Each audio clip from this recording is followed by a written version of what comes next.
Welcome to the Fantasy NASCAR podcast. I am Race for the Prize. Let's get ready for COTA and review who is the best at the road courses in the Cup Series.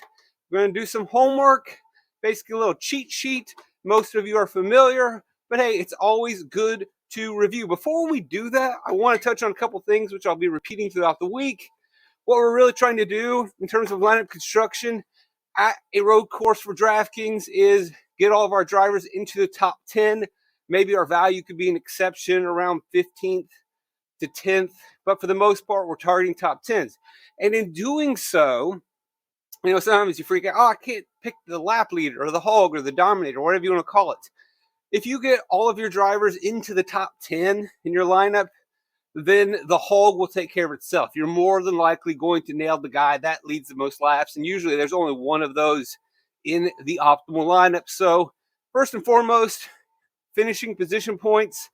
That is a scoring bucket we're after. We want our guys in the top 10. Next, based on all the trends that we typically see, we also, with those top 10s, like to chase place differential. We see it a lot in previous optimal lineups, and I'll do a video talking about that. But not only do these drivers typically get into the top 10, a lot of them boost a lot of place differential as well. So we will always chase the obvious place differential, and especially with our 1 to 2 value picks. Our cheap drivers may not be able to maximize finishing position points. They may finish 15th, but they also will get you double-digit place differential points, and really any value driver can take care of this because of the way that these road courses play out with the stage cycling, with the chaos that can unfold in turn ones, through attrition, you name it. And when it's all said and done, the dust settles. It's not always the guy that looked good in practice or a value driver that may have been underpriced. A lot of times we'll see that 1 or 2 value drivers be a guy that's a bit of an anomaly, an outlier, a Ricky Stenhouse Jr., a guy that just played his cards right and the chips fell in the right place. So the valued play isn't always like the best play. You kind of got to luck into it a little bit. So don't be scared to take a value driver that you're not confident in. They just got to play the cards right, get to around 15th or better, get you a good place differential, and then they work.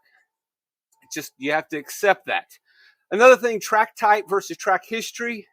Track type meaning just road courses in general. Track history used to be more of a thing because there were drivers that were specifically good at Sonoma or Watkins Glen. A lot of that's gone out the window. When we are targeting our top 10s and our top tier drivers, we'll just look at track type, who's good in general. And so we'll start there with 2023. And the drivers that were good in 2023 have been pretty much the stable of drivers and a stable set that have consistently produced over the last couple seasons at road courses. Buescher was the best last year. It's really not surprising if you've been following him for a while. He's always putting together good results. He was putting together good results in not the best equipment. His equipment has become top tier. And over the last 2 seasons, you can see on the screen, he has produced pretty solid finishes. Now, before, it was a little bit of smoke and mirrors. We would criticize him of always just cycling. But even when he would cycle to the front in poor equipment, he would hold position. Now that he has better equipment, and you can make a really strong argument for RFK and Front Row Motorsports and these Fords, that they are race-winning road course cars. Byron next, Gibbs, Elliott, all with an average of 10th or better. You got Elliott kind of sagging down because of this 32. He would be even better, but you can see it on the screen clearly. We all know Elliott's maybe one of the best, if not the best of all time. Busch also averaging a 10th place finish. We go down to the next step. We got Larson, Reddick, Chastain, Truex, Bell. And then if we were to continue further, we'll run down to Logano with an average of 15, Allmendinger with an average of 15, Bowman with an average of 15, Cindric, and then McDowell averaging 16th. And none of those guys are really surprises. I mean, maybe one surprise here is LaJoy is averaging a 19th. That's impressive. Probably wouldn't have ever thought of him. Anyway, so that's last year's average.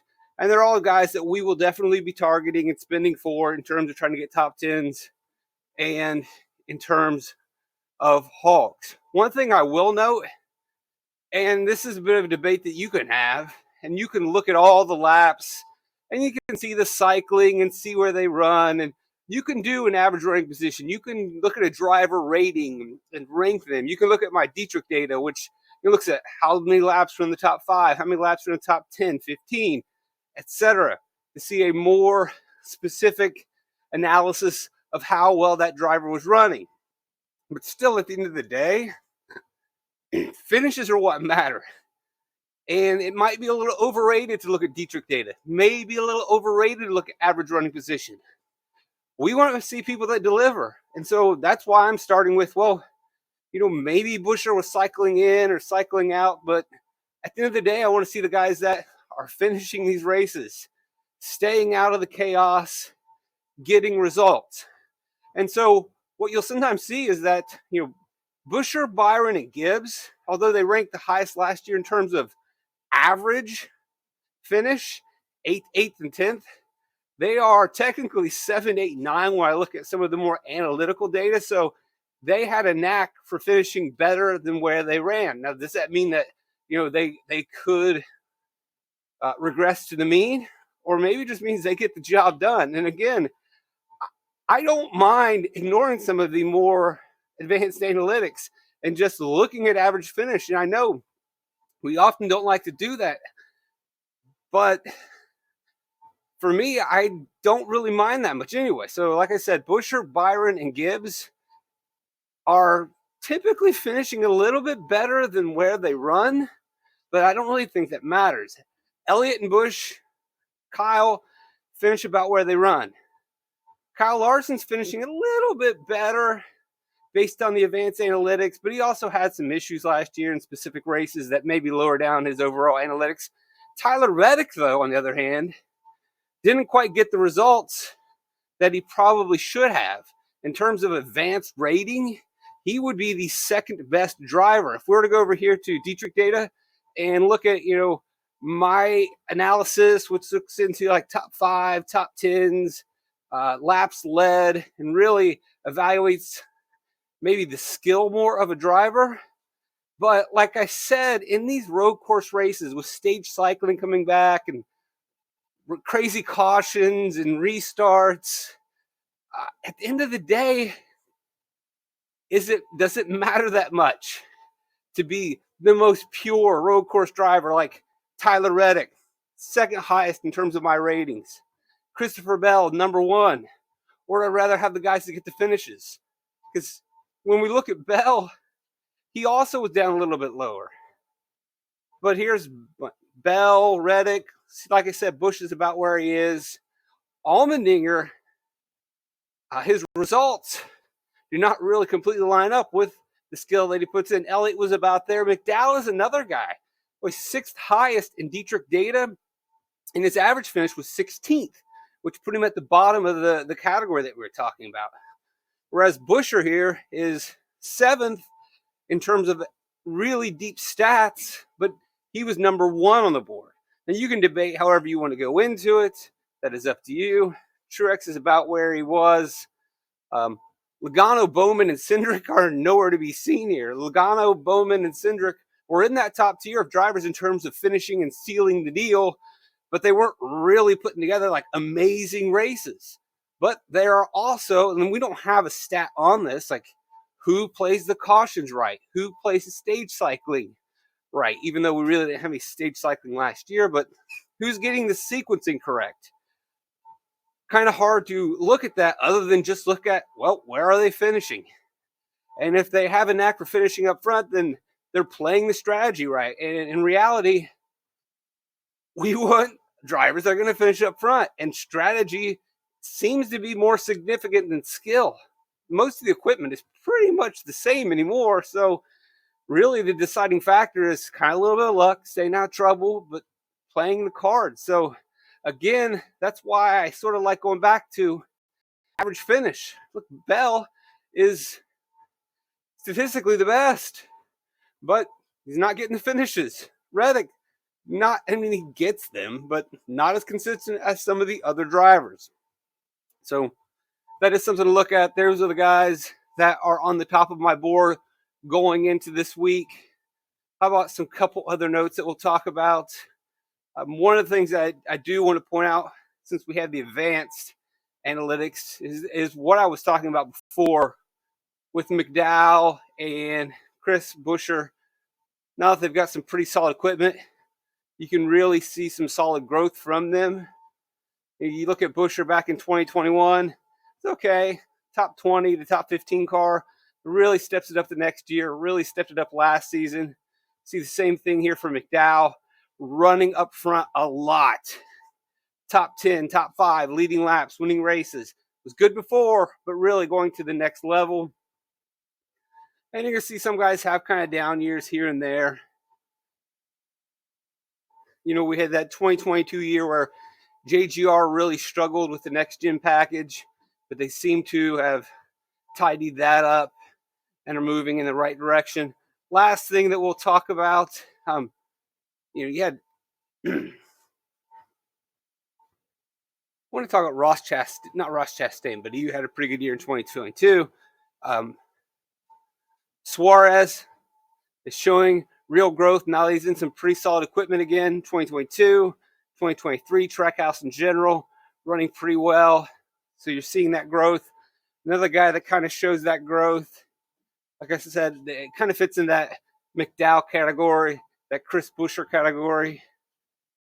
Chase Briscoe was a guy that was really good in Xfinity Series at road courses and had a pretty solid year in 2022, but then nothing in 2023. You wonder, well, how did he lose his skill? He was good in Xfinity Series, had that good year in 2022. I would say this is mainly equipment related. And, you'll notice one of the things that I did not mention before, or who I did not mention before, we talked about the top tier drivers. None of those drivers were Stewart-Haas racing cars. And, Kevin Harvick was a good road course racer at one point in time. He couldn't produce results with that SHR last season. Briscoe is not bad, couldn't produce results. Priest, bit hit or miss. Eric Almirola, never really that good. So you could categorize that as driver failure. But when you see all 4 SHR cars struggle across the board, that's a bit of a concern. And I don't really see that getting any better anytime soon. All right, let's look at COTA as we wrap up and look at our best COTA drivers. And I wouldn't put too much into this. You could if you wanted. But let's look at our COTA finishes on average. And really, we won't average it. We'll just look at last year, and I'll quickly tell you the drivers that have performed the best at COTA in our small sample size at the Circuit of the Americas. And so we got Reddick number 1 with a win in 2023, 5th in 2022. So he checks that box. Busch has this one bad race.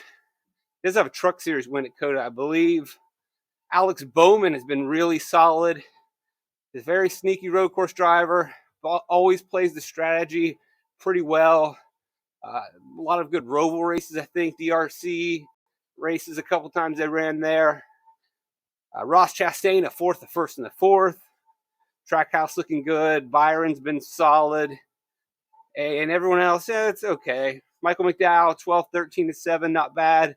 Probably had it better than a 12th place car last year. Got into just a handful of issues, and I probably should have mentioned this before, but COTA, turn 1 can absolutely turn into a mess. They're running 5 wide.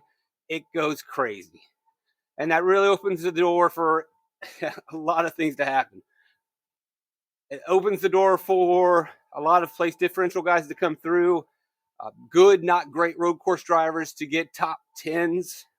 And it definitely brings the value in and the value out. The driver that was going to be the punt or value play can get collected because you really don't want to be running 15th-ish or back when they pile into turn 1 because you could not make it out alive. So turn 1, especially if we get cautions at the end, which has been pretty much what we've seen at COTA, turn 1 will mess some stuff up. And then the other thing that happens is cutting the course and having to serve a pass-through. A lot of cutting the course penalties That's Circuit of the Americas. There's nothing you can really do about that. But be aware, again, this is a bit of a Mario Kart race. There are turtle shells. Turn one at the end is going to be, lightning bolts and turtle shells, and you had the winning lineup, and then your guy got crushed. And then also getting hit with cutting the course. You may have a guy who's going to be in the optimal lineup, cuts the course, he goes from 8th to 25th. Just like that. The lightning bolt strikes in Mario Kart, now you're a teeny little dude. There's a lot of things a lot of landmines that your lineup has to make it around. And knowing that, then you can approach your lineup accepting the variance, accepting the luck, accepting that you're going to make some picks that you may not feel comfortable with, accepting that you make a driver that doesn't look that great in the 3 or 4 laps you ran in practice. At the end, you're chasing place differential. You want finishing position, and you're willing to accept that there could be random events that help or hurt you. Hopefully this was helpful. I gave you some of the drivers to target, gave you some of the strategy. RaceForThePrize.com is to get access to the fancy NASCAR spreadsheet. If you want to labor over the spreadsheet, every single data point that you could ever possibly need from all the road courses is in there. You can look at all the laps, all the positioning. You can track and see how a driver moves. You can track and see how they cycle and where they go for every single race. You can really just pour over and devour the stats if you like, if you get the Race for the Prize. Fancy NASCAR spreadsheet at racefortheprize.com, $10 for the weekend, or we can set up some sort of deal where you buy for the rest of the month on a prorate.